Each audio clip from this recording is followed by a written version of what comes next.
As industrial technology keeps on the thriving track, there are more and more potential health hazards when it comes to gas leaks that may result in poisoning, large fires, and even explosions, thus posing considerable threats to people's own safety as well as their property.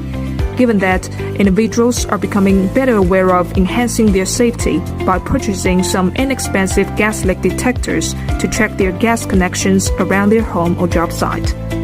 And today we've brought you such a life-saving device that deserves to be an essential addition to your safety upgrading system.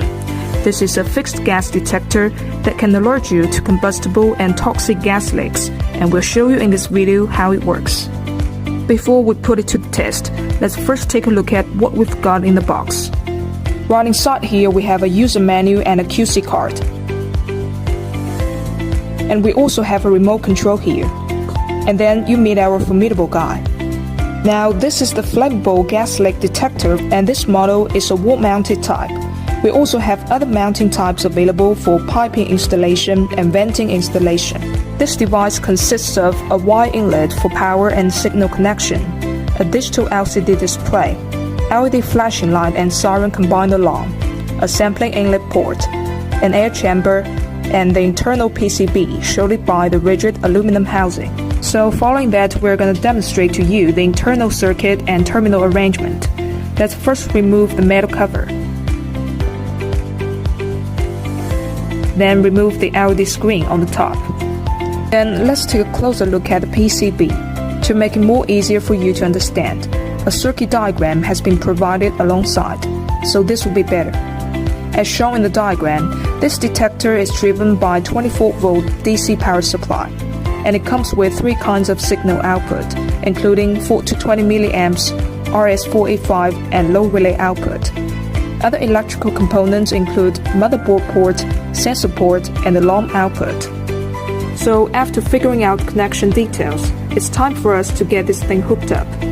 Alright, we've got a 24-volt DC power supply here.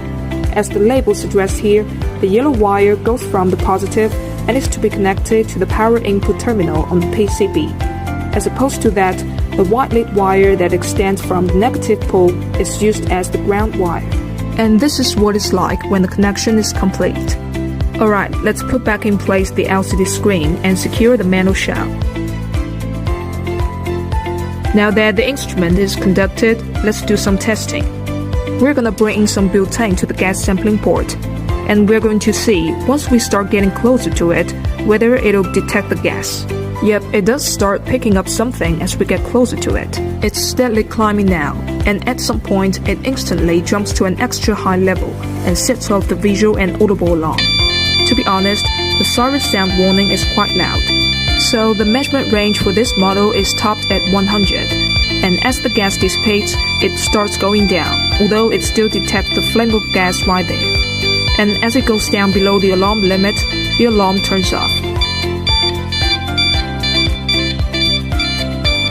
As an alternative, you could also use the remote control to shut off the alarm by pressing reset. So that shows you exactly how well this thing works. It picks up harmful gas real quick, and that gives you some peace of mind. Through this testing video, this instrument proved itself to be a fairly worthy investment for you to make that can save your life. This is a diffusion-based gas detection device featuring gas-sensitive electrodes that provide a quick response whenever it detects the gas. Furthermore, the built-in sensor works based on catalytic combustion and is developed with the latest anti-interference technology that's energy-saving at the same time.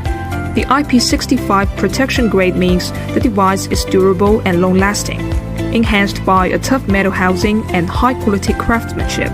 This fixed combustible gas detector is a must-have if you want to make sure that your connections are done properly and there's no leaks. Go for this model, and if you've gotten something helpful out of this video, please give it a thumbs up and leave your comment. Thank you guys for watching, and we'll see you soon in our next video.